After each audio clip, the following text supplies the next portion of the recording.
pulling out her titties. The whore pulled out her titties. And these whore bags over here started feeling and fondling on her tits. Mike, I don't have it to do with you. Girl, you can go over there, rant and rave. Girl, you can shake all your rainbow bright hair all you want, dear one. I'm not doing this. I'm not doing this with you, dear one. I'm not doing this with you, dear one. I don't have nothing to do with you, and I'm done. Baby, you can scream my name from the rooftops from now till Jesus come back. I'm done after this. Introduced to Tick's Meat. Do you see what I see?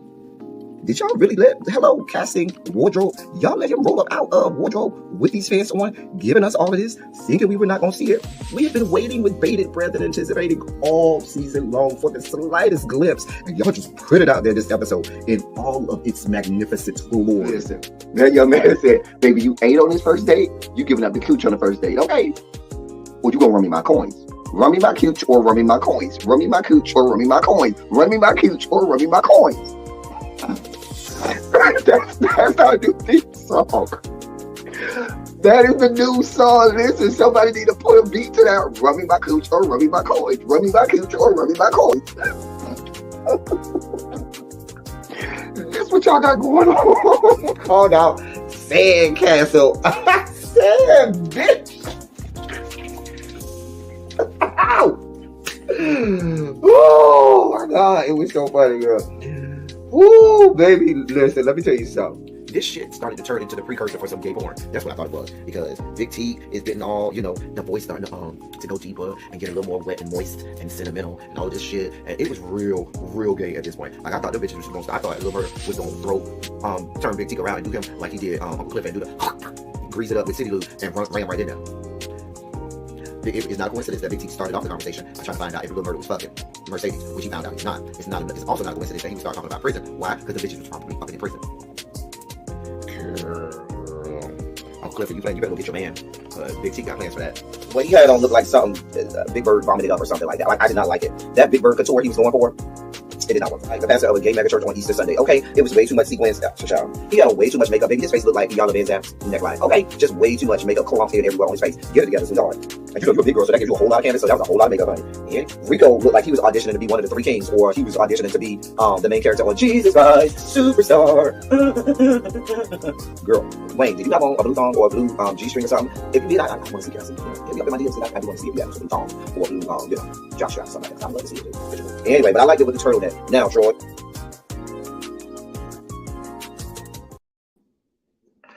Hey, y'all. Hey. Check my hoodie, y'all. Hey, y'all. Listen, y'all.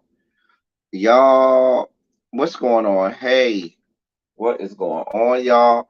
We are here. Tracy, don't do me, boo. I see you. I see you here. You weren't here yesterday when you said you was here. But I see you here today. It's okay. Still love you down. What's going on, y'all? So,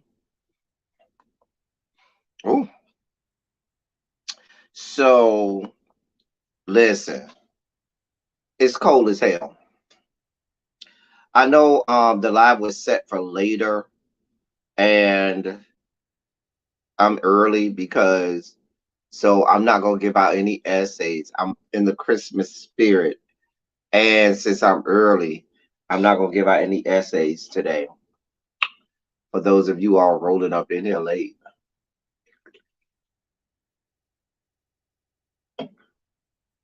I already know Miss YouTube piece ain't gonna give me no love on the notification side, none. That whore is not gonna care about me. I already know how YouTube finna play this game, so I'm not gonna even look or expect any notifications. But we here. So y'all, the dossier today is not too packed, but we got some stories that we need to unpack, if that makes sense. So listen, y'all, we're gonna get to this at 3 p.m. Hey, Travel Love. Hey, boo, I feel like I ain't seen you in a little minute. Hey, my love. So At 3 p.m., myself and Really B will be going live. Oh, you got a notification? Oh, okay, good. Because I was like, I know YouTube is not going to be nice to me with the notification, but I'm glad you got it. Okay. So at 3 p.m., Really B and I will go live to do the Teacher Project 2.0 over on that channel. Tracy, can you put that channel, if you can, if you, you might be working. I don't know if you're working. If you're not, and you can put the link to Teacher Project 2.0 in the chat, I would love that. So that's going to be at 3. Really B is having a Christmas party on her channel at 7. So that's your programming notes for today. I'm live now. Teacher Project 2.0 at 3 p.m. Really B will be live at 7 p.m. for her Christmas party. All right. So we got a couple things to spike out about. Let me see where I'm going to start. Let me start with this story. Get this one out of the way. So this is more of a politics of it all type story. So that's why I want to get this out of the way now. So New York Governor Kathy Hochul, she is coming under fire. Okay, you looking forward to that? Listen, y'all get y'all eggnog, get y'all, some eggnog, get your drinks. Listen, before I get into this story, y'all stay safe out there. That weather ain't fucking off. I woke up this morning. It was how much was it? It was 18 when I woke up, right? So I said, no, it was 19. I remember. I said, I gotta go somewhere this morning. I said, but if it's 19 now, early in the morning, it should warm up. Now, mind you, when I went to bed last night, it was like 45. It was 19 when I woke up. But I said, okay, that's probably the coldest it's going to be today. So, that was around 7 o'clock this morning. I said, okay, I can get up and do what I need to do because I need to be somewhere at 9 o'clock. Girl, it got to be about 7:50, 7:55. That temperature said 17. I said, oh, okay. Sometimes it dip a little bit, but it's going to even itself out. I should be good for 9 o'clock. Baby, I looked at 8:30 and was getting ready to leave, and that temperature said 14, meaning she was still going down. I said, shit, this ain't going to do right. So I had to get up out that house, man, get that junk done. Listen, I am locked in. I'm not leaving until Monday. The next time I step out the house, it's going to be goddamn Monday. Please be clear. It's supposed to be 8 degrees in the morning. At first, they said it was going to be 10 degrees. Then they were like, nah, it's looking more like 9. Now they're saying projecting 7 or 8 degrees here. Okay? In the morning. I ain't going nowhere. Don't look for me to be, listen, I'm not leaving the house.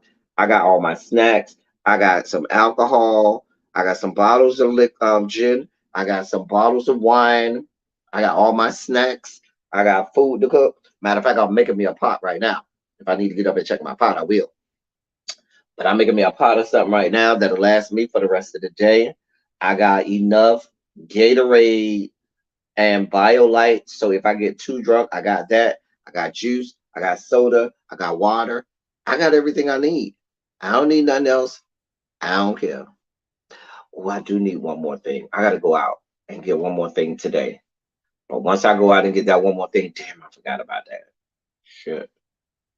But once I go out and get that one more thing, that's it, honey. We ain't doing nothing else. So, well, I said all that to say this. Don't go out there and brave them temperatures, baby. When I woke up, because it rained really bad last night. And so I'm assuming the temperatures dropped right after it rained. So I'm looking, is puddles on the ground, but the puddles done turned into ice. Already a mess. Right now it is 17 degrees. So it has gone all the way up to a sweltering 17 degrees.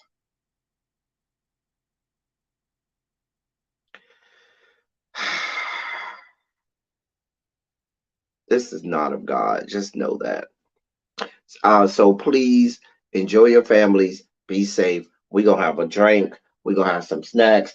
I got my boxes of Christmas tree cakes. Don't worry, I got enough Christmas tree cakes. I got enough snacks. I went and got me another bag of my little white fudge covered um pretzels with the peppermint. Baby, I got everything I need. I don't need nothing. I got everything I need. We're not leaving until Monday. I need to go. I just gotta go get one more thing. There's one more thing I need to get, and I got to get that thing. I have to. That's not in question. So I'm gonna go get that one more thing. After that, we next time you're gonna see us, it's gonna be on outside the door. It's gonna be Monday. I'm not playing with y'all. Not when it's supposed to be 8 degrees in the morning, 7 or 8 degrees in the morning. I'm not doing this with you. Hey, Volvo. Volvo, y'all find the rain finally passed. Y'all finally got that cold over there, Volvo. Y'all finally got the cold. Child, it is freezing out there. It's not playing around. That went a hawk. Baby, I'm not Instacarting anything. I got everything I need. I don't even want to put somebody else in that predicament where they got to go out there. No, it's not nothing big. I could go right here to it's something I can get from the dollar store or the corner store. It ain't nothing big, but I got to get that. It's something I got to get. I can get it from either because it's a dollar store right here. I can get it from there. So I don't need it's nothing big that I have to Instacart. I wouldn't even it's something small and I wouldn't even want to pay all of the fees that it take for Instacart. I'll be okay. Listen, I got my jacket over there. I'll be all right. We're gonna make it. I'm gonna go wild. It's the hot when I get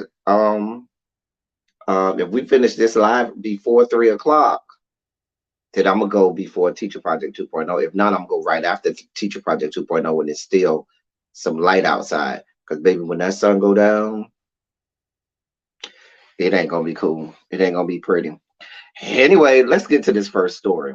Oh, okay. What's the temperature? Y'all put the temperature in your respective areas in the chat so I could know what y'all dealing with over there. Shondo to everybody as you come up in the room. I just want to know what y'all dealing with over there.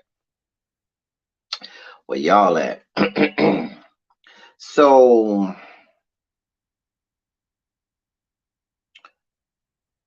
it's 23 that shot. It's colder here than it is over there. We're colder here in that in the greater Atlanta area than y'all are over there, Volvo. A mess. A mess. It's 37, child. It's colder down here than it is up there for y'all. Don't worry, it's coming for y'all. It's coming. Hey, Drinks with Dean. It's negative 30, child. I can believe it. It's places where it's that cold. I believe it. Listen, D, we gonna have drinks with you.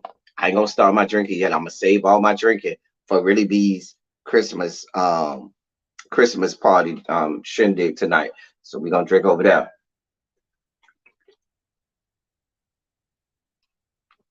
We're gonna have drinks over there. Right now, crush grape. Crush grape.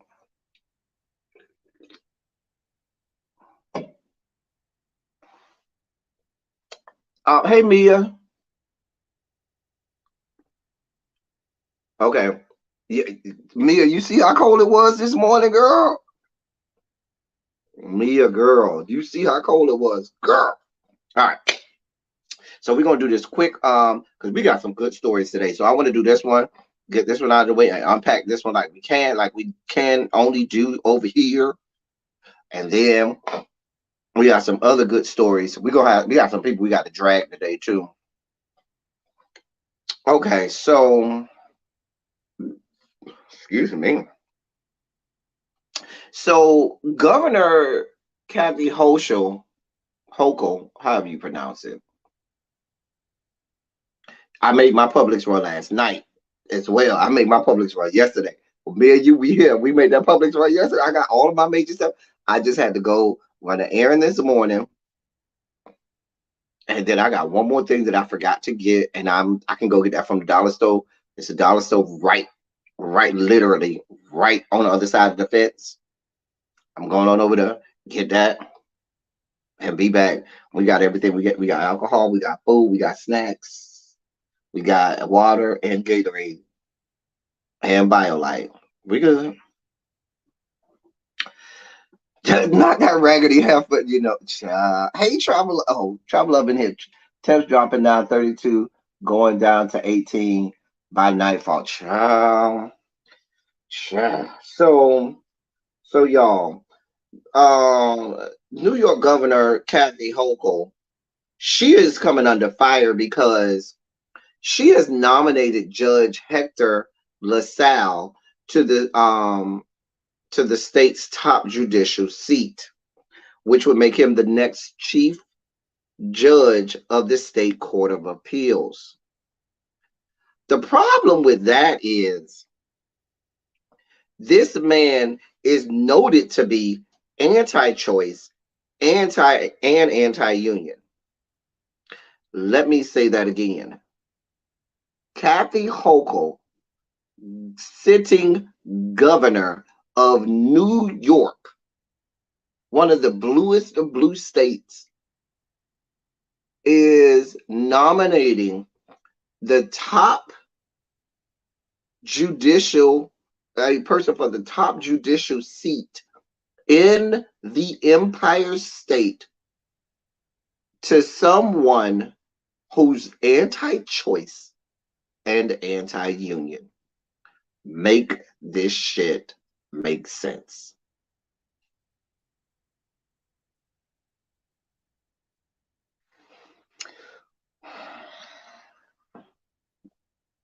He is absolutely a conservative judge. Absolutely one. Now, Kathy has had problems since she got there. Remember the guy who she nominated for lieutenant governor that had to step down? I can't remember the guy's name, but the first lieutenant governor she had, Tracy probably know because she's right there in New York. Remember he had to step down because there were allegations against him about all kinds of stuff, fraud and all types of issues with fiscal responsibility and shit. So now she's nominating this guy to be to be chief judge of the state court of appeals.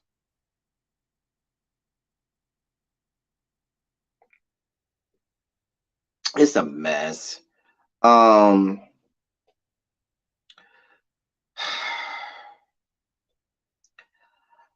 Hochul, listen. Y'all already had the black judge Edwina is my best friend's sister. Oh, okay. Listen, y'all already had the debacle that was this past election cycle when and this came from Governor Andrew. This started with Governor Andrew Cuomo. Thank you, Brian Benjamin. This started with Governor Andrew Cuomo. When Governor Andrew Cuomo was in office before he was ceremoniously booted out of the seat because of sexual misconduct, he was putting things in place. He was one of those centrist Dems that was putting things in place to usurp what was happening with the progressives in New York.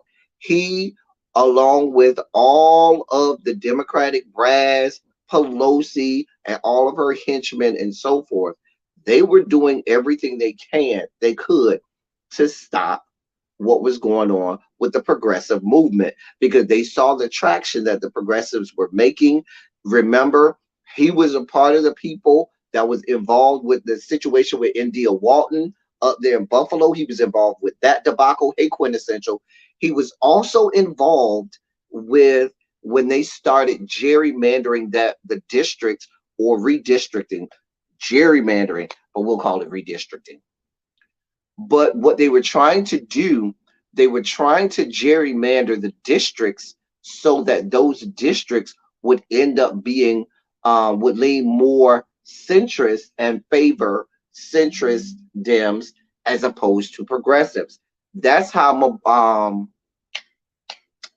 boy just ended up losing his seat. Jamal. He just lost his seat out of the House of Representatives. My mind is all over the place today. But y'all know who I'm talking about. Oh God, who am I, what's the man's name? Tracy, help me out. It's Jamal Bowman. Jamal. No, it wasn't Jamal because Jamal still have his seat. Oh God, what is his name? He's a progressive, but um he's in the New York area. No, it's not Bowman because Bowman still has his seat. Bowman retained his seat. There's another black congressman who was a progressive that lost his seat.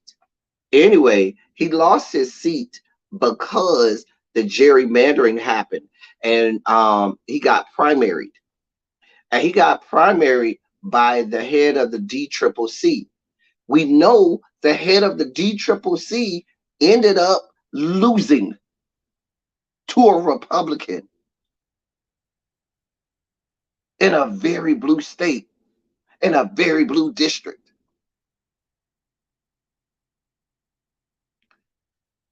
Hochul is doing all of the things wrong. She's falling right in line with that level brand of fuckery. So I started by talking about that because this push more toward the center, trying to remove themselves from the left and the progressives, is going to be to the detriment of the Democratic Party in the state of New York. Mark my words. This bullshit that Hochul is putting a conservative as the top as the chief judge for the New York State Court of Appeals is a problem. It's a real problem.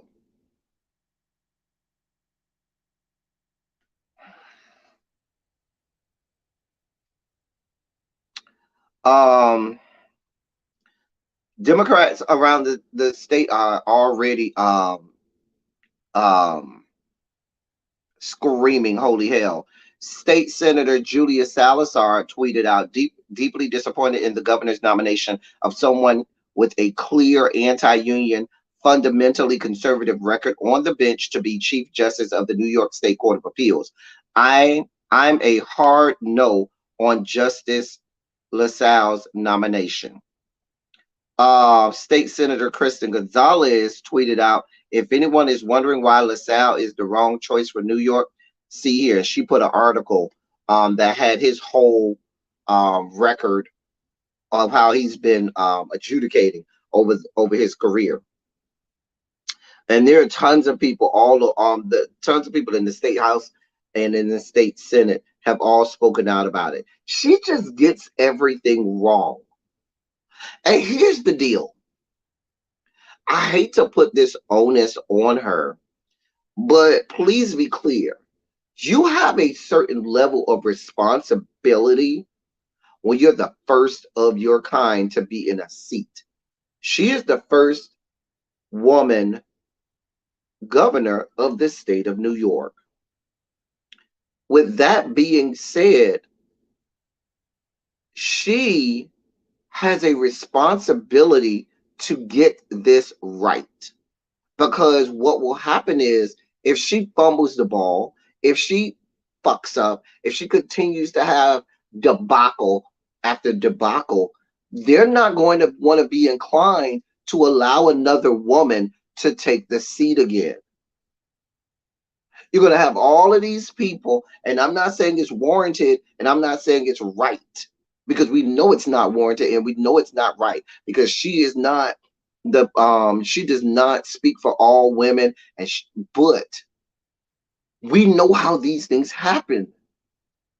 Look at some of our ancestors and some of our predecessors who always knew the assignment. They knew if they were the first one that got in that spot, they needed to toe the line and do what they needed to do in order to get it right, to wedge the door so that somebody or the people behind them could come through the door.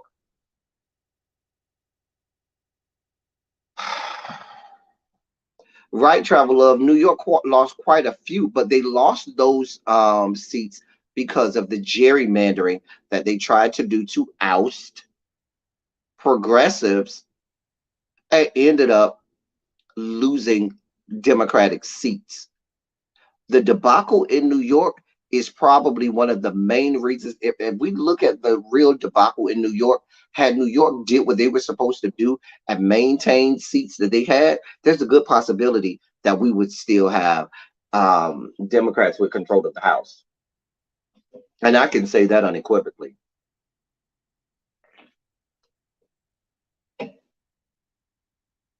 A whole debacle.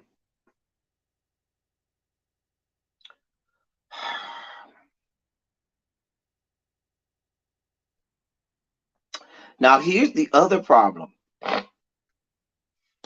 With LaSalle, if LaSalle is confirmed, y'all will have a conservative majority in that state court of appeals. And there wouldn't be slated to be any changes to that New York State Court of Appeals until 2030, meaning 8 years from now. 8 years from now. So with that New York State Court of Appeals, if he's confirmed, would then have a conservative majority in the great state of New York. And it would stay that way unless someone dies. It would be that way at least until 2030. A mess.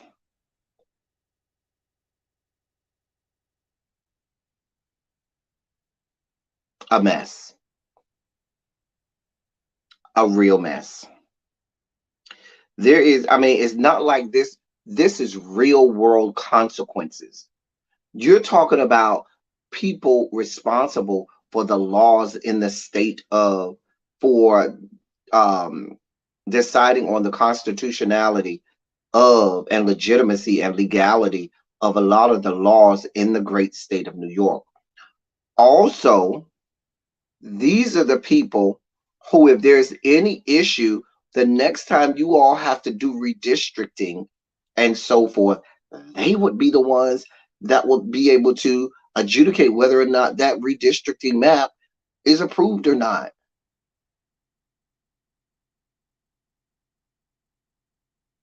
These have real world implications. Real world implications.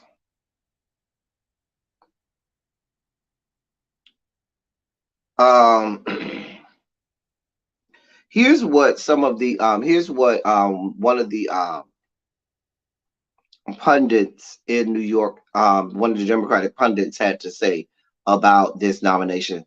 They said, quote, "The blast radius here is huge with national implications. LaSalle's confirmation would lock in a conservative majority until 2030 in the state and harm any chance Hochul's own party could have of securing a fair redistricting map." End quote. A mess. A mess. A goddamn mess. We'll keep you posted on that. Staying in the great state of New York, one of our feature stories today, we'll get that one out of the way now. Have y'all been paying attention to, where's my story? To this thing with y'all's boy, George Santos, over there in New York? Congressman-elect, just newly elected to the United States House of Representatives. This story is not getting the traction that it should nationally. Have y'all been following this mess? Put a 27 in the chat if you even know who George. I know you know, Tracy, because you right there in the heat of the battle. Oh, you haven't been following? Oh my God. I expected you to know. Tracy, take care of the troll. I see the troll. Take care of the troll. Thank you. So, George Santos, who won a district that was kind of a toss-up district, but had been going blue. But it was a toss-up district. I'm not gonna lie and say, oh, this was a blue district that the Dems should have won. It was a toss-up district. but he ran as a Republican. He ran as a out gay Republican. Okay, he said, I'm gay, I'm openly gay, I'm Republican, and I'm running for U.S. House of Representative. His name is George Santos. Well, it's coming out damn near everything he said was a lie. He lied about where he went to school. He lied about who he worked for. He lied about his parents and where they came from. And everything has come out to be a lie. And so now they're calling, Dems are calling for Mike McCarthy, Kevin McCarthy, not to seat him and to tell him he can't be seated as a member of the House of Representatives. Thank you, Quintessential. Let me read this to y'all. This came out earlier this week, and I've been following it. I've been meaning to do a story on it, but I just didn't get around to it. Girl, let me tell you, heard about it, Vocal? Let me read this for y'all. George Santos is his name.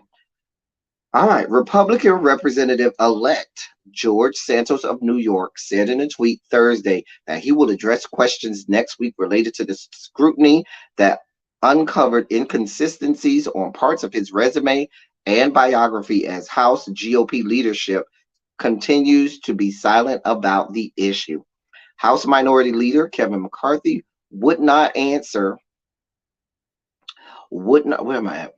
CNN's questions Thursday when asked if he was concerned about apparent misrepresentations. Santos has faced scrutiny over his resume since the New York Times revealed on Monday that his biography appeared to be partly fictional. CNN confirmed details of the New York Times' reporting on Monday, including that he may have misrepresented parts of his resume about his college education and employment history.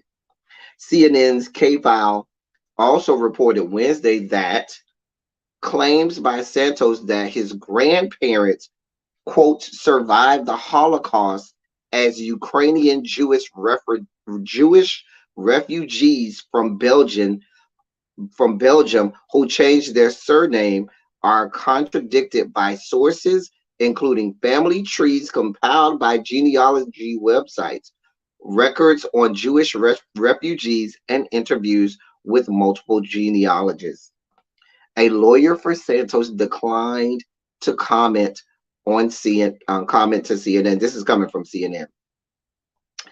To the people of the New York's 3rd District, I have to, this is what Santos said, quote, to the people of New York 3rd District, I have to tell my story to tell. I have my story to tell, and it will be told next week. I want to assure everyone that I will address your questions and that I remain committed to deliver the results I campaigned on: public safety, education, and more, end quote. That's what Santos said in the tweet. Let me find the what I want to find for y'all is all of the things that he lied about, because he lied about quite a few things. Let me get this story for y'all. Hold on, y'all. Hold on. Hold on, y'all. Let me get this because I want to get this right.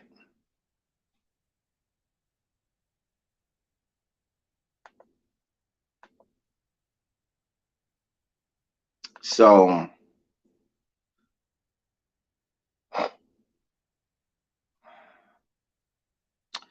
all right.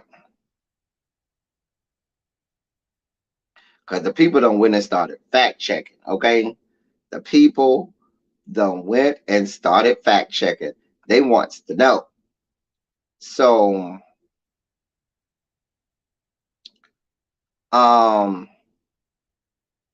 so here's parts of, okay.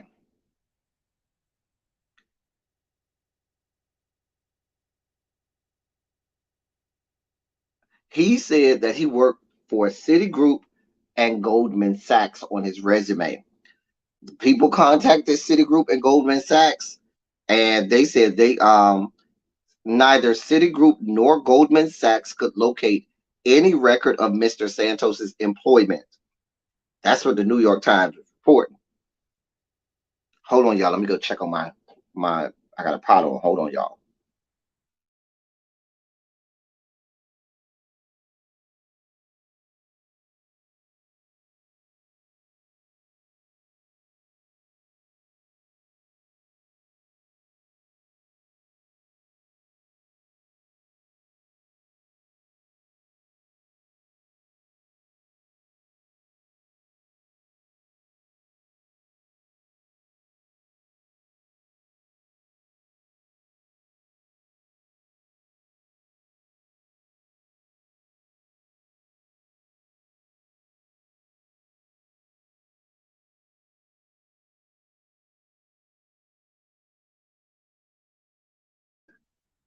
All right, y'all. That bad boy cooking good. That bad boy cooking good.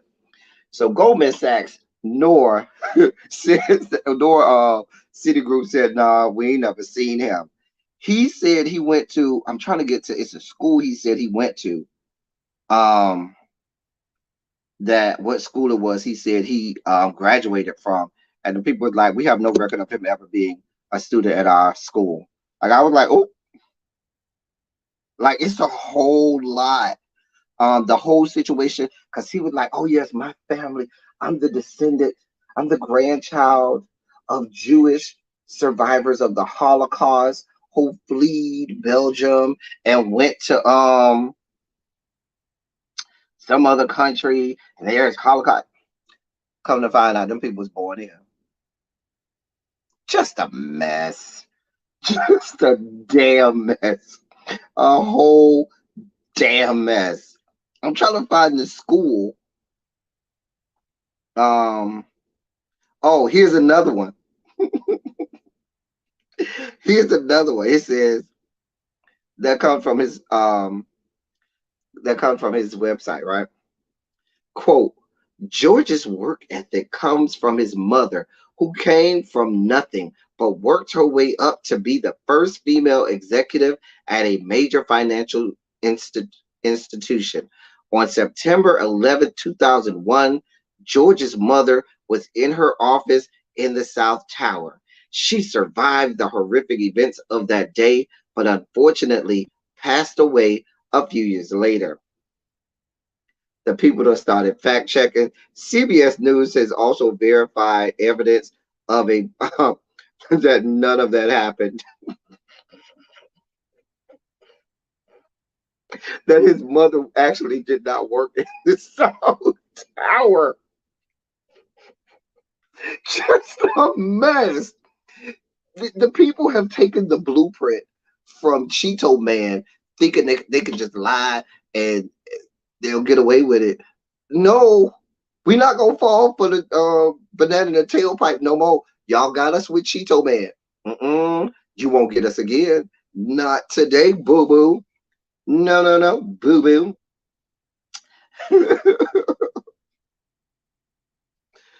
Oh man. Um, he was asked had he ever been in trouble with the law. He said no. The people went infected. A 2013 public notice from Rio de Janeiro court accused Santos of embezzlement, though it did not elaborate on the charges. It identified George Anthony DeVolder Santos as a 25-year-old American teacher who was single. The citation states that Santos, at the time of the charges, was in, quote, an uncertain and unknown location, end quote, and therefore could not be summoned. The document gave Santos 10 days to produce materials for his defense.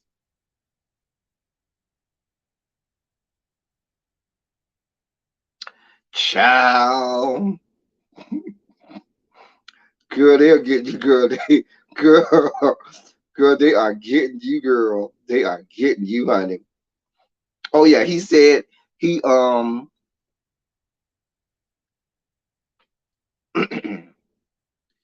okay, so let me read this. In November midterm elections, Santos won his race to represent parts of Long Island and Queens in Congress. A Republican, he flipped the district previously held by a Democrat. Then earlier this week, the New York Times reported that the candidate was running on a resume filled with apparently fabricated claims, about his schooling and work. CBS News followed up on the Times' reporting. The statements on the website that he had worked for Goldman Sachs and Citigroup, and that he had founded a tax-exempt pet rescue could not be verified by the two banks or by the IRS. Because he was like, "Yeah, I started this pet rescue, this this tax-exempt pet rescue." Just throwing anything on the resume, like nobody's going to check. Like, girl. All three mentions have been removed from his website, although it still says that he graduated from Baruch College, which also could not find a record of his matriculation there. Because they call Baruch College, "Oh, you graduated from that? Let's call the registrar's office." Registrar's office say, "Baby, we never heard of him. We'll have no records of him." Sorry, boo. A mess. Just a damn mess. A damn mess. It's a whole mess. So he lied on his family. He lied on. He just lied on everybody. He just throwing everybody. Just throwing all the little colorful and fanciful stories he can think of. He lied. Just a mess. Now remember, we told us that his family was Jewish, that he's the descendant from Jewish. Come to find out, that fool is Catholic. The whole family, both sides. A mess. A mess.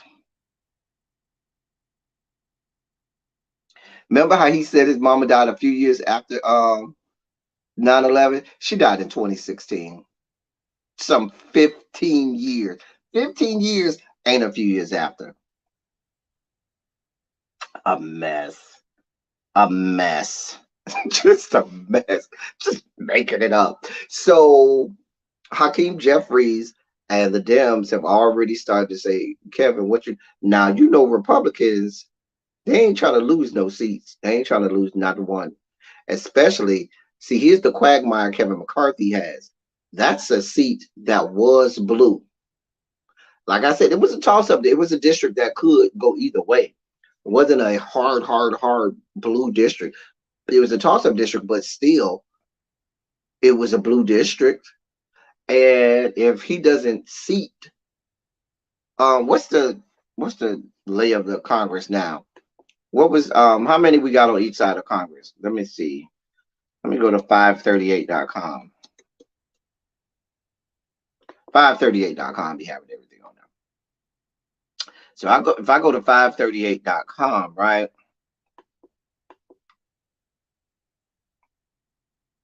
What's the balance of power with the new Congress? I'm trying to find the balance of power with the new Congress. Hold on. Where are you?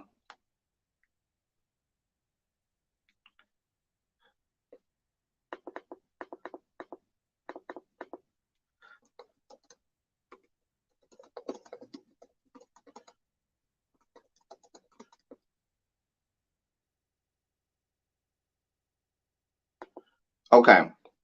So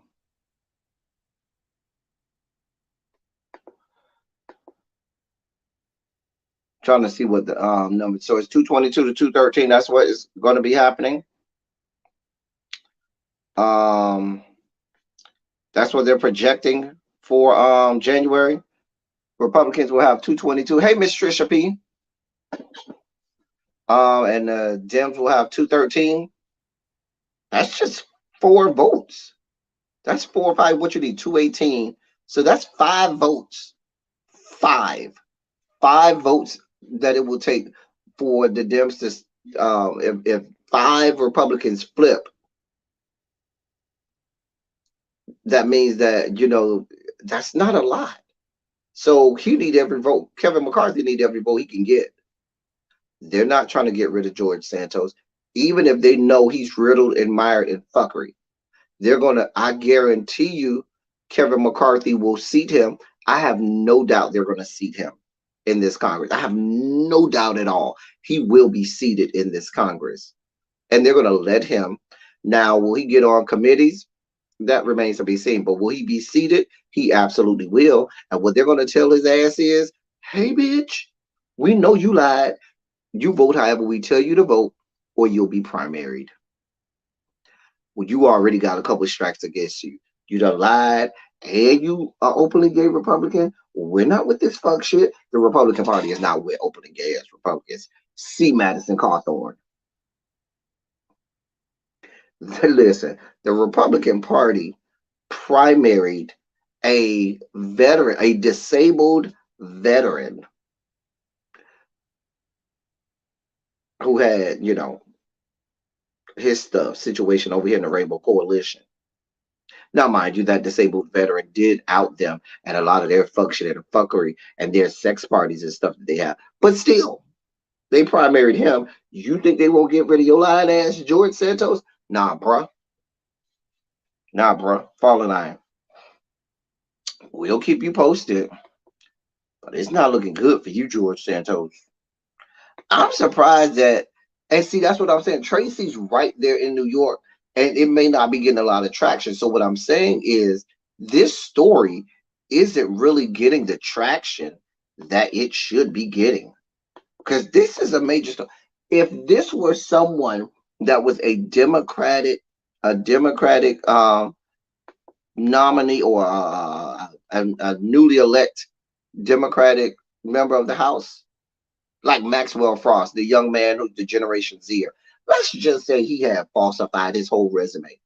Do you want to understand how that would have been, how they would have been dragging him for everything he's worth? Just a mess. But Kevin McCarthy and the Republicans, they're never going to not seat him. They need those votes. Kevin McCarthy knows he's holding on by the hair of his chinny chin chin to that speakership. He's holding on by the hairs of his chinny chin chin. That's a mess. That's a whole mess.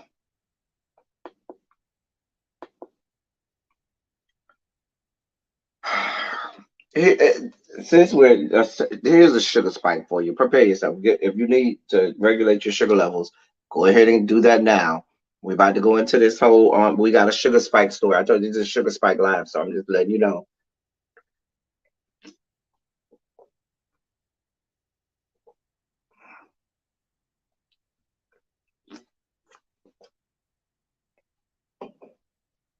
Child, it wasn't just the school, as you can see, baby. He was lying about everything.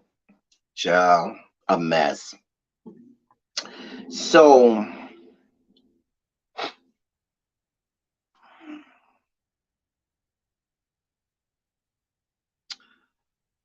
the University of California, San Francisco, is now apologizing. Why? I'm glad you asked. Because they had been running medical experiments on prisoners. We're not talking about in the 1800s. We ain't even talking about in the 1910s or 20s or 30s. We're talking about in the late 1970s. As late as 1977, when they were forced to stop. Girl, let me read this for you. I told you I was a sugar spike moment. A prominent California medical school has apologized for conducting dozens of unethical medical experiments on at least 2,600 incarcerated men in the 1960s and 70s, including putting pesticides and herbicides on the men's skin and injecting it into their veins. I don't think the people in the background heard me, okay? I don't think the people way in the nosebleed seats heard me. Let me read this again for you all. That's just the first sentence. One sentence. We are one sentence in, and we're spiking the whole fuck out.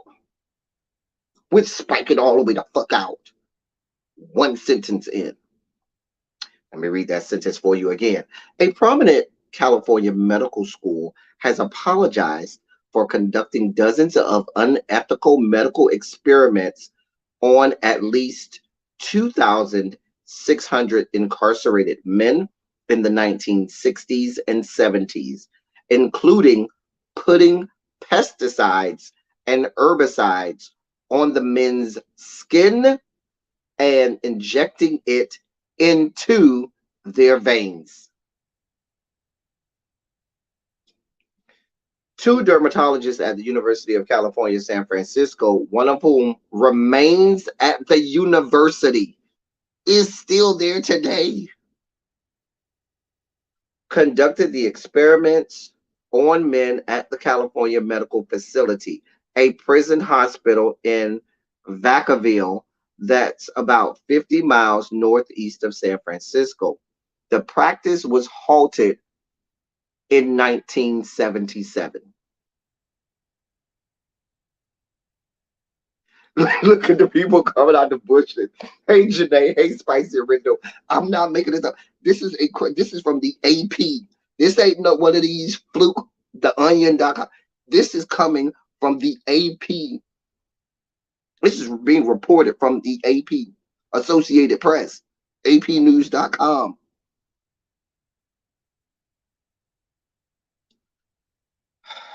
The university's Program for Historical Reconciliation issued a report about the experiments earlier this month, writing that doctors engaged in, quote, questionable informed consent practices, end quote, and performed procedures on men who did not have any of the diseases or conditions that the research aimed to treat.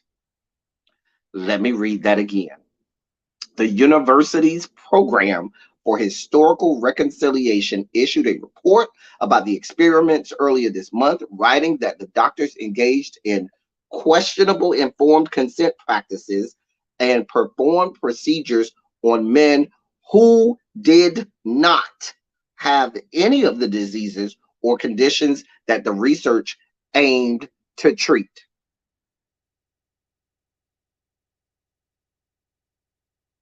So, yep. Let me finish this. The San Francisco Chronicle first reported the program's findings on this past Wednesday. And here's what the executive vice chancellor and provost, Dan Lowenstein, said in a statement. UCSF apologizes for its explicit role in the harm caused to the subjects, their families, and our community by facilitating this research, and acknowledges the institution's implicit role in perpetuating unethical treatment of vulnerable and undeserved populations, regardless of the legal and perpetual standards of the time, end quote.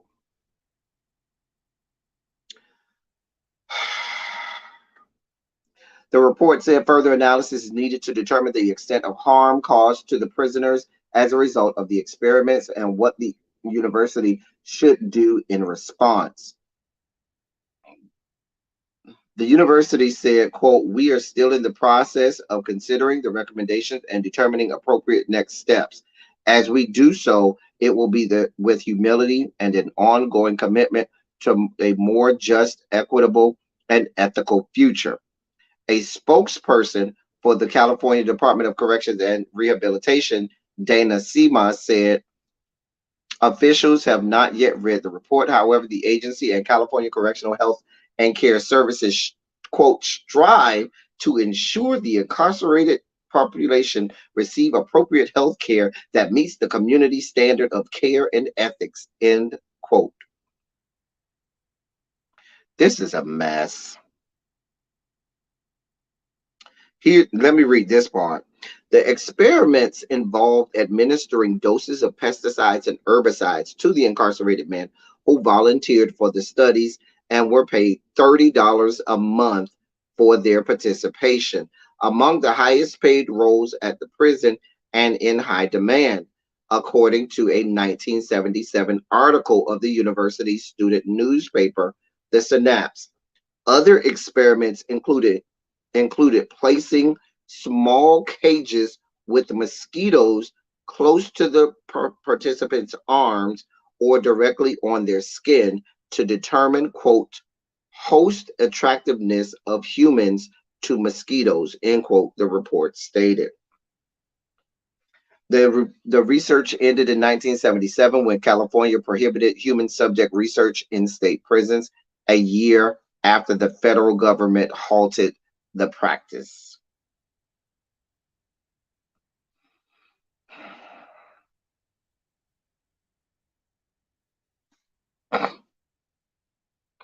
A mess.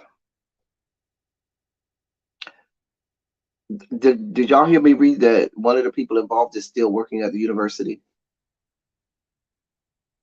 Still employed at the university.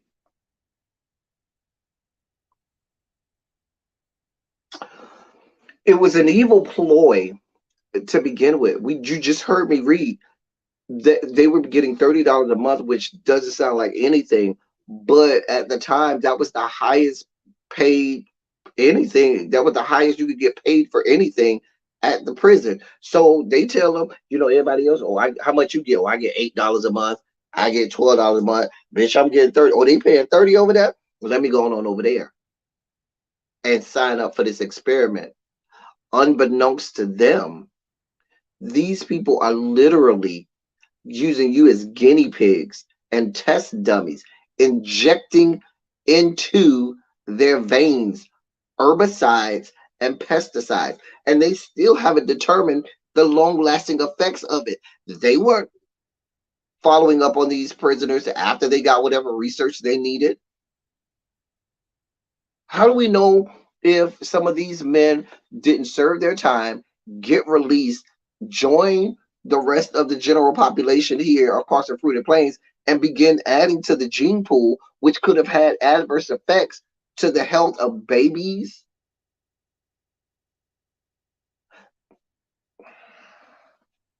Unfathomable. Y'all need to pay them people. Baby, baby, baby shark, doop, doo doo doo doop.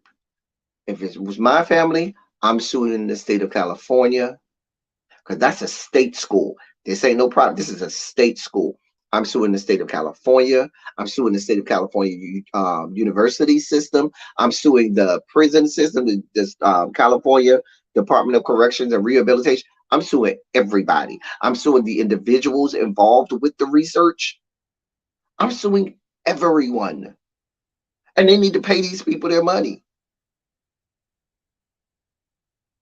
This was not that long ago.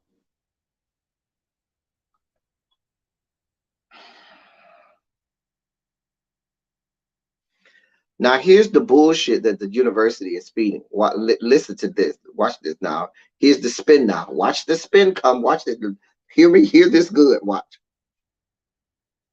The university says there is no evidence that the doctor's research was directed specifically at Black men, although they were trained by a now deceased Philadelphia doctor whose research at a Pennsylvania prison was unethical and disrespectful toward the subjects, many of whom were incarcerated Black men. Oh, there's no evidence that they targeted Black men. However, the person who taught them how to do this research practiced in a Pennsylvania prison where he, Bovis Nicole, where he targeted Black men. And he trained y'all. We're just going to neglect and forget the fact that prisons have been overrun by Black men since their inceptions. Like, look at the population of prisons. A mess. A damn mess. A damn mess.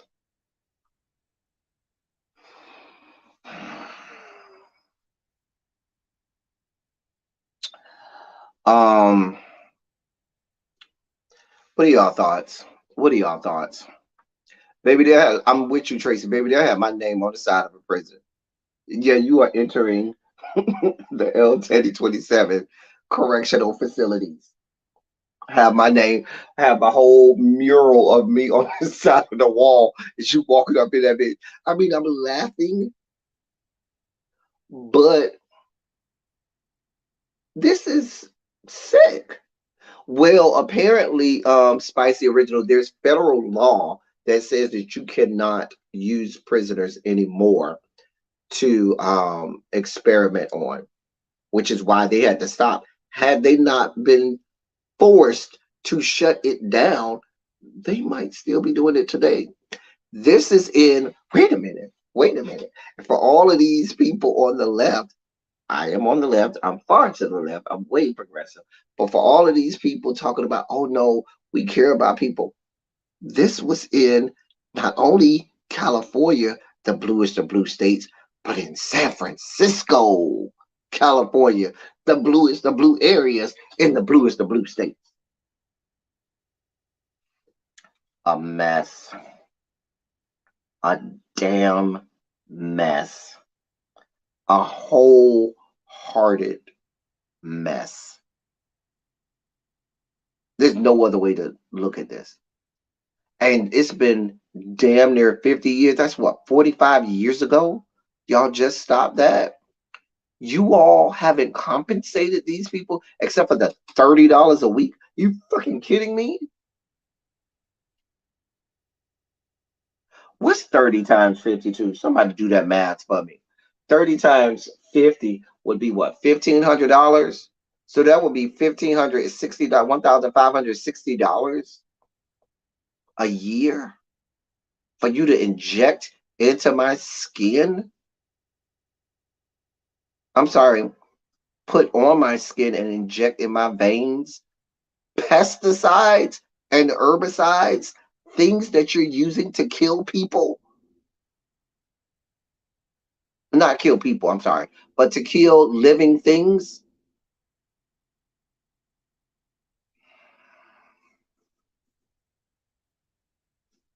A mess. Listen,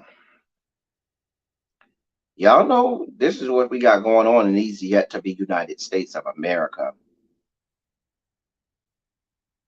I'm not going to go through. I wanted to. I'm not going to have enough time.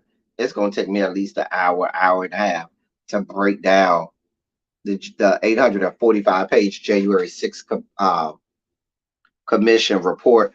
But I downloaded it and I started perusing it. Oh, it's so good. It's so good. Shout out to my frat brother, a fellow Kappa man, Benny Thompson, who chaired that committee. So, but let's talk before we get to Charlamagne. Let's take about 35 seconds to drag this raggedy ass son of a bitch. Y'all's boy Clive Davis is now apparently confirming Whitney Houston's secret relationship with Robin Crawford. Why don't y'all just let this woman die? Well, not let her die, but just let her rest. It doesn't even matter at this point if she was or was not in a relationship with Robin Crawford. We all knew what the fuck was happening. Everybody with fucking two eyes knew Robin Crawford, not to be confused with Robin Dixon, who's also a known lesbian. But everybody knew Whitney Houston and Robin Crawford were doing the do. But he got this movie that he's wanting to make, you know, trying to do all he can to get all of the money he can off of the name of Whitney Houston. We don't need this. There was no need for you to make this big revelation. Nobody cares at this point. She's not here. That's just like when Patti LaBelle, and listen, y'all know I love Mama Patti LaBelle down. I love her down. But that's just like when Patti LaBelle told everybody about, well, I thought everybody knew Luther Wicks came. We did. We just didn't need you out here talking about this man's business out there. It was no need. If he ain't put it out there on Front Street, you won't need to do it now that he's gone. If Whitney ain't put her and Robin's relationship out on Front Street while she was here, it ain't no reason for you to be doing it, Clive Davis. Let me read this bullshit for y'all, because this shit pissed me the fuck off.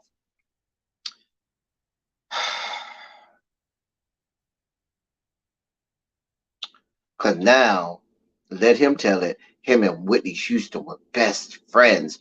Oh my God, nobody knew her like I knew her. Really? We agreed on everything. Let me read this bullshit for y'all.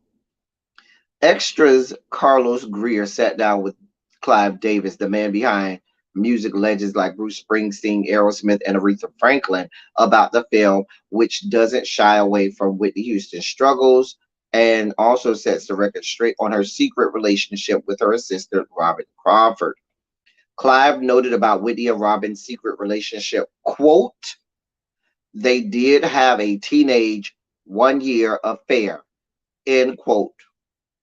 As for why it was important not to gloss over their relationship, Clive Davis explained, quote, there have been so many articles that have attempted to trace her addiction to being a frustrated lesbian or never dated a man before Bobby, all of which was totally inaccurate. I know of several men that she dated before Bobby. I mean, she did see Jermaine Jackson for 2 years. Just a mess. This whole movie after movie after movie with about Whitney is just salacious at this point. It's just very salacious at this point. It feels seedy, dirty, salacious. It I just hope that nobody, I mean, I don't know that I'll be famous enough for them to be having movies about like that. But I wouldn't want, let the record show, I don't want you to make all types of seedy, salacious movies about my life. The people involved that were there, they know what happened. They saw it happen in real time. Do we need a movie about it? Probably not. If they did make a movie about me, you know who I'd want to play me? Right now, today. I'm saying today. I don't know about later. But you know who I want to play me right now today? Take a guess. Who do you think? I'm gonna see if anybody's gonna guess because I have it in my head who I think should play me. Who do you think I should play me if they did a biopic about me?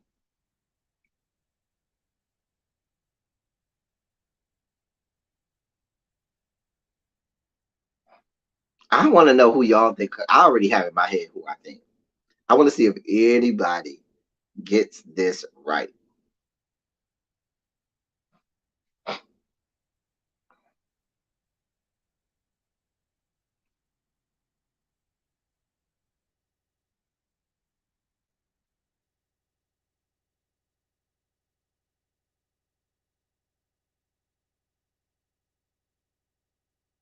Ain't nobody got, you know what? Ain't nobody had no suggestions. You know, fine. Fine. I love y'all too. I would have, believe it or not, no, not Orlando Jones. His eyes too big. My eyes ain't that big. I would have Tyler James Williams play me. I absolutely would. I would have Tyler James Williams, who's on Abbott Elementary and who's on Everybody Hates Chris. I would have him play me. I've been, I've been that size, just skinny as a rail most of my adult life. Now I got about a 2 month pregnancy that I got to get rid of. But I've been rail thin my whole life.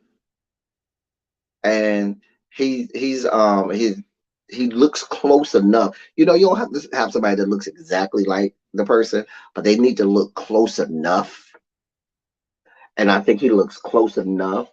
I think he would have a good enough acting chops to play the role. Like you can't just have any kind of rickety act. You got to have somebody who have a little bit of acting chops play the role. So I think he would do a good job.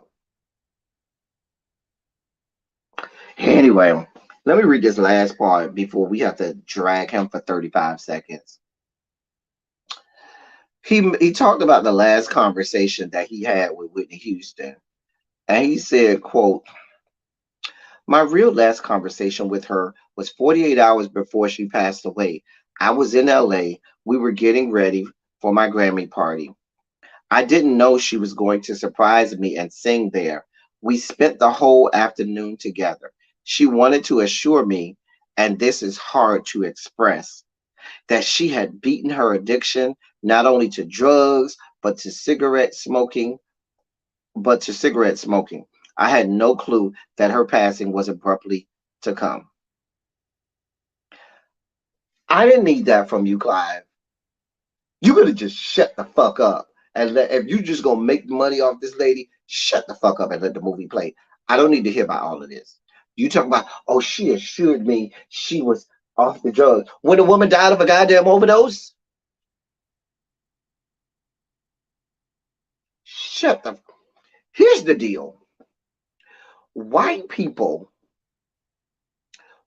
the people descended from the Caucasus Mountains with a mantle of white privilege and breastplate of white supremacy,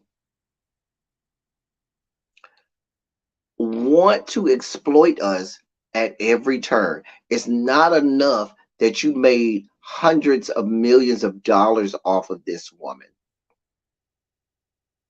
It's not enough that every Tom, Dick, and Harry that was in the same breathing space as this woman have decided to capitalize and make money off of her name, image, and likeness.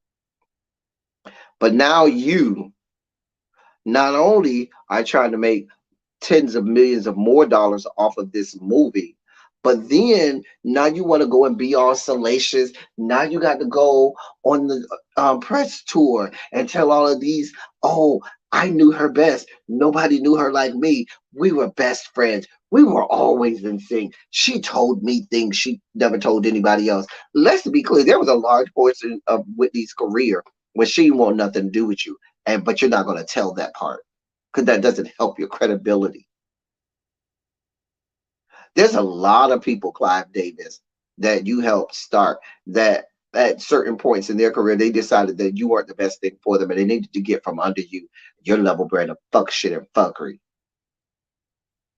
There's this, it feels like to me when he speaks, when you have this elderly old man that speaks about Whitney like this and speaks, and capitalizes and exploits her like this, it rings of a slave owner talking about one of their slaves, talking about their property. That's what it reeks of. That need to continue to establish your white supremacy.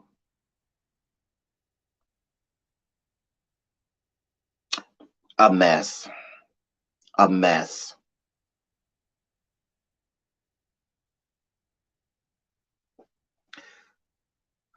They asked him, what would Whitney think of the movie? Here's what this fucktard said.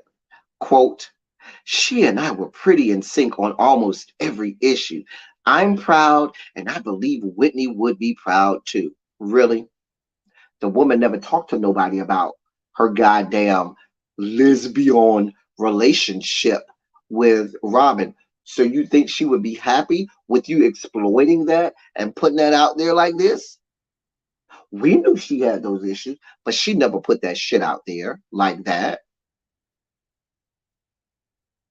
Whitney was old school. Listen, say what you want. Whitney came out the church. She was old school out the church. And let's be clear, Whitney was of that old school. It's all about aesthetic and look. You can be doing whatever you want behind closed doors, but when you go out there in public, nobody needs to see. Y'all hold on 1 second.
Okay, can you hear me now?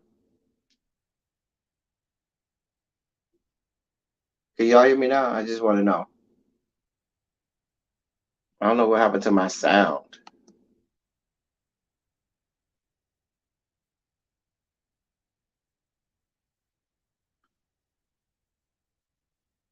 Okay, good. But what I was saying was Whitney Houston is old school. She's old school church, meaning old school church people, they don't want their business out there in the streets. They could be doing all kinds of shit behind their own closed doors. They don't want that shit out there in the streets. Whitney was out here. Oh, I'm a proud and out Liz Beyond. Me and Robert Crawford are in a relationship. The woman ain't want all that shit out in the streets. The woman could come on stage in a drug induced stupor. And if you asked her if she did drugs, she would tell you, hell no, crack is whack. And you knew she was high as a giraffe's pussy. She didn't want you to know that. So it's cringeworthy for you to be on interviews talking about, oh, she and I were in sync, and I feel like she would love this movie. No, the fuck she wouldn't. She would hate the fuck out of it and be cussing your motherfucking ass the fuck out, holding her Bible in one hand. Hey, Monk Chip Boo. She would be cussing you out because she wouldn't want her shit all out in public sphere. How about people start making movies about your trifling ass Clive Davis and all of your indiscretions up and down the Hollywood, up and down Hollywood Boulevard, up and down the streets of Los Angeles? Because there's a whole lot of stories about a whole lot of shit that you done did for a whole lot of decades. There's a whole lot of shit you trying to hide. Would you want people to put that shit all over the fucking television screen? When you were doing this oh so real and accurate depiction of what Whitney was doing, were you accurate about what the fuck you had going on and what the fuck you were doing? Because that's what ends up happening. Y'all want to be oh so accurate and give a real and true depiction of everything she was doing, but y'all want to tap dance around all of the real shit y'all was doing. Because see, that's what happens on these movies. You ain't shit, Clive Davis. You ain't been shit for a lot of years. Once again, there's this slave massa mentality, this white supremacy that's going on here. This shit is ugly. It's salacious. It's seedy. And I don't like any parts of it. I'm just going to be real honest. This shit looks real bad. Real bad. It's not cute at all. Not at all. You ain't shit, Clive Davis. Let me move on before I spike the fuck out. This is our Sugar Spike live. Hey, Monk Chip Boo. Is it cold down there in South Carolina, Monk Chip? I hope not, because it's real cold up here. How cold is it down there?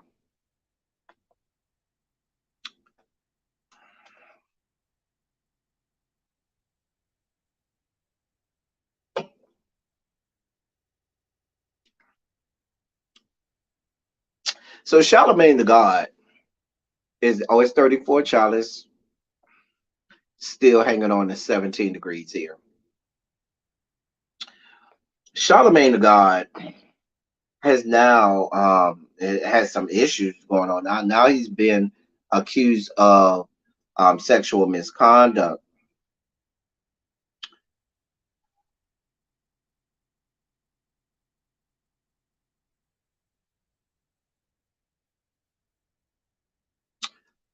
So, and this is according to Hip Hop DX, the popular personality Charlamagne the God is being sued, excuse me, by Jessica Reed, who alleges that Charlamagne the God, whose real name is Leonard McKelvey, quote, willfully, unlawfully, and feloniously engaged in penile vaginal intercourse with a 15-year-old female child, end quote, when he was 22 years old back in 2001. I didn't know Charlamagne the God and I were the same age. What year was he born? I didn't know we were the same age. That's interesting, Charlamagne. I thought you were older than me. That's very interesting. Let me see how old he is. When his birthday is. Let me see. He is older than me by a couple months. By about 6 months. So he's born June of 78. I am January of 79. Okay. So we're the same age. Oh wow. I thought he was older than me. Interesting. Leonard Larry McKelvin. Anyway, McKelvin. So the woman saying that he had he basically had sex with her against her will back in 2001. She was 15 at the time. He was 22.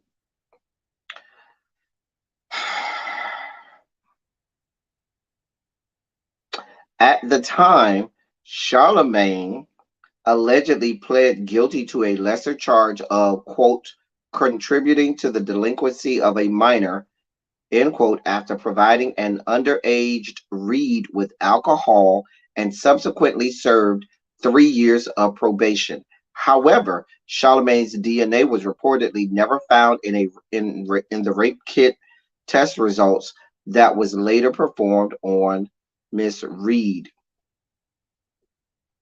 Here's what the lawsuit says. Quote, Miss Reed has tried to get justice, but to no avail. And to make matters worse, everyone that Miss Reed reached out to, including iHeartRadio, ignored her and still allowed Charlamagne to speak on their platform. Every time Miss Reed returns on the radio and hears his voice, she sees him on, I'm sorry, hears his voice, sees him on TV, and walks past his books in the stores, she is reminded of what Charlamagne did to her. End quote. The attorney for Charlamagne the God, Michael Weinstein, said in a statement, quote, we are confident that Ms. Reed's meritless civil lawsuit in which she represents herself will be promptly dismissed. This is the same sexual assault claim that was fully investigated and dismissed by authorities in South Carolina more than 21 years ago. It is also the same matter that Ms. Reed tried to reopen in 2018 that the South Carolina Solicitor General declined to reopen, suggesting, among other things, it was, quote, not ethical to do so. Now, the woman is representing herself, not Harvey Weinstein, Michael Weinstein. I don't know if that's his son. The thing about it is this.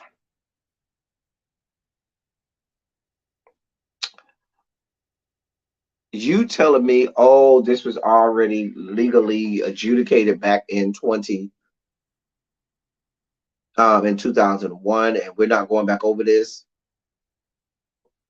That's not enough for me not to say there's not a there, because we know that the penal system is quite flawed. The justice system is quite flawed in all the things that it does. You got enough money or you got the right attorney, you can get off on anything. Now, they're saying that the rape kit did not produce any of his DNA. I'm just telling you what but he agreed to the lesser crime of basically getting a minor drunk, which landed him 3 years probation. The woman is representing herself.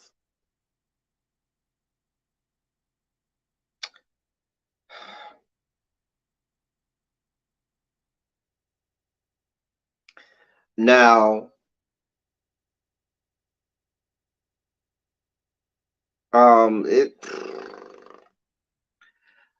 not saying that he agreed that he got her drunk, but he he agreed to a lesser plea deal, which was, what was the lesser plea deal? It was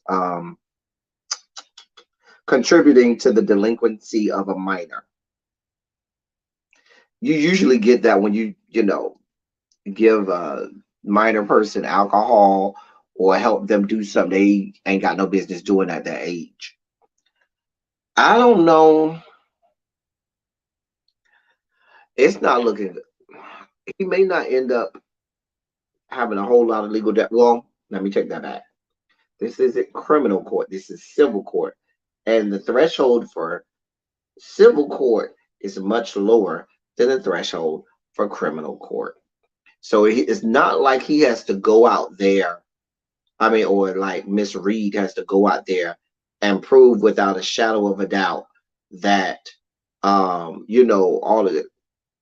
It's the level of that the prosecution needs to obtain, or the bar,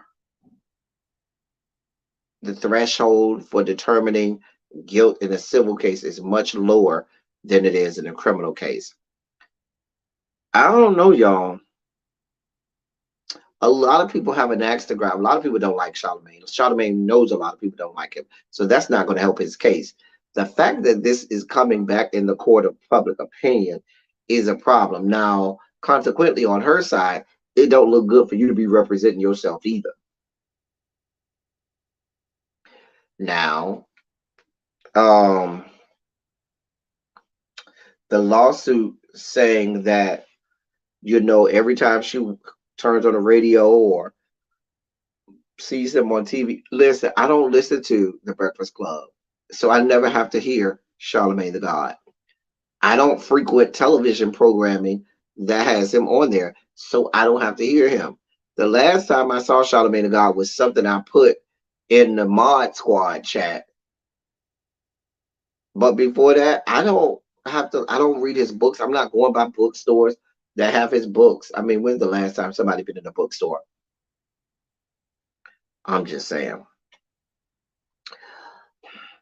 I'm just playing devil's advocate. Some people are going to say this may be a cash grab because he's worth a lot more money in 2022 than he was in 2001. If the state of South Carolina has told you we want no parts of this, we're not doing any parts of reopening this case. It was already adjudicated. Will she get some money out of this? I don't know.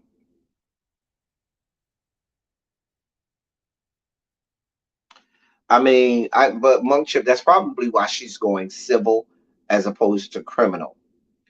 Civil court, is much easier for you to get an adjudication in your favor than it is in criminal court.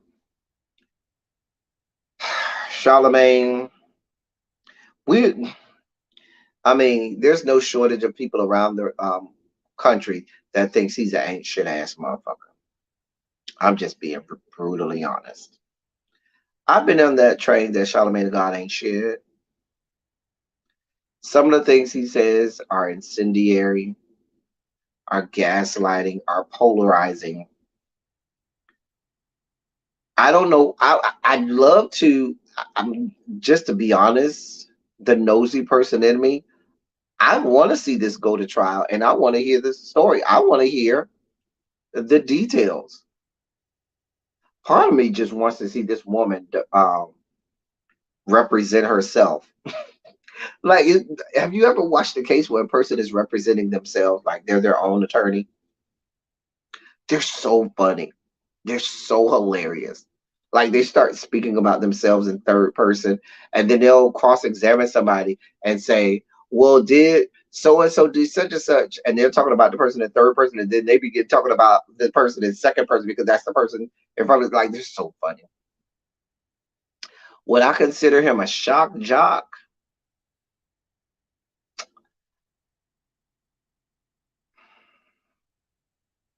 I think he used to be. He comes from the Wendy Williams, tree. So if you come from the likes of a Wendy Williams, that's your brand. You like to do shock jock stuff. However, I do think he dabbles in it a little still, but he doesn't do shock jock stuff as much as he used to. if that makes sense. I think he kind of wants to see himself and take himself more seriously now, but I think that ship has sailed. I mean, when you start off being a shock jock, people are always gonna have you in that. I mean, put you in that box. So that's what it is. But I mean, who knows? I'm just interested for the case to go to trial. So I can see this woman try to represent herself, and also so I can hear some of this good evidence. I'm just saying. Anyway, we'll keep you posted on the Charlamagne and God situation. What do y'all think? What are your thoughts? Do you think that this happened, like the woman is professing?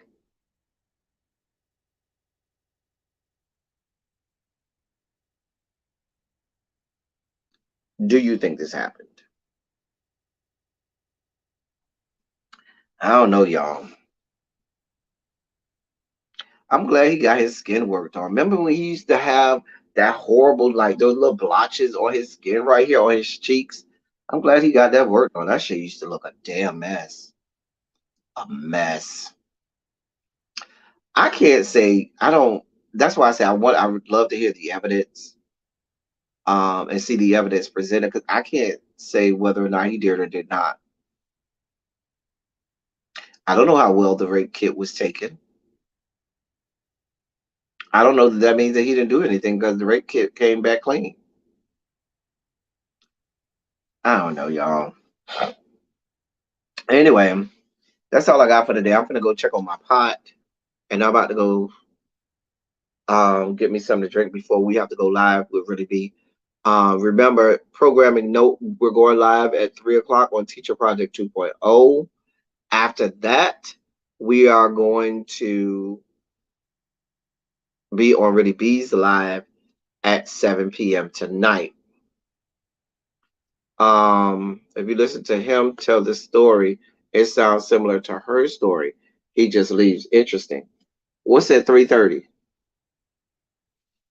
No, it's supposed to be 3 o'clock.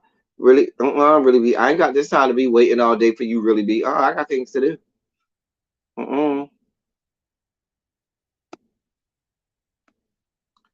Let me call her now. Anyway, y'all, I'm about to get up off here. Listen, y'all, we here, we do what we do.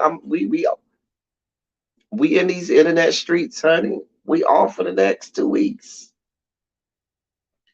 I'm finna just, I really be you pushing me too far back. Anyway, as I always say, I love y'all. I love on y'all. Thank you all for being vocal, present, and active. Thank you for doing what you do. Thank you for any and all contributions that you make to the channel. They are much obliged and much appreciated. Um, about to get up off here. Listen, y'all stay warm, stay safe. I'll be on before Christmas, so continued season's greetings, happy holidays, happy Merry Christmas, happy Hanukkah, and all of that good stuff. So listen, we'll be back. Even if we're not back later, well, you'll see more of me today. And then, probably tomorrow, and then maybe even on Sunday. Who knows? Because I ain't doing that. That's all I got for y'all. Until next time, thank y'all for coming. Y'all drive safely. I'm out.